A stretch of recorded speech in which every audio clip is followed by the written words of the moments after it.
I'll make sure, hahakutin ko ang basura. Ngunit kung kinakailangang ipadelay nyo ng konti, kahit saglit man lamang, na ilawag nyo muna sa inyong mga tahanan o bahay o negosyo ang inyong basura habang kinukolekta ko ang basura sa kalsada until we normalize the collection of garbage in the city of Manila. Nakikiusap po ko sa inyo.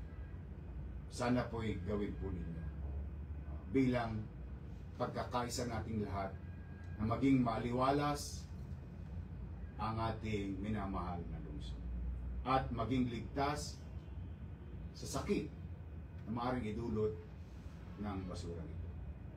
So muli mga kababayan, for now, I hope the audio of this broadcast is clear enough. Pasensya na kayo, ulitin ko, nasa cellphone lang po tayo nagbo-broadcast. But this is immediate. This is very important. This threat to our health or the imminent danger of this brought by this garbage in our city will be confronted.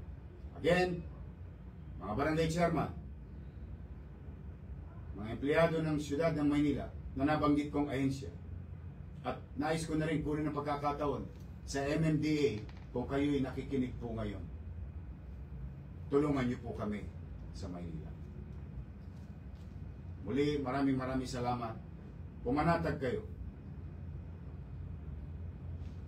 We'll be there. We'll do our job. Maraming salamat po sa pagkakataon na ito na muli ninyo akong ginawang alkalde. Pipilitin ko sa maliit kong kaparanan na tupdin ang mga bagay na nasabi ko na nung araw at tupdin ang tungkulin ko bilang ama ng lungsod ng Maynila. Maraming salamat po sa oras ninyo, and if I'm not asking too much, please do share this broadcast to your family, to your friends, to any person that you know that nandito sa Maynila. Mag-ingat po kayo, mahal na mahal ko po kayong lahat.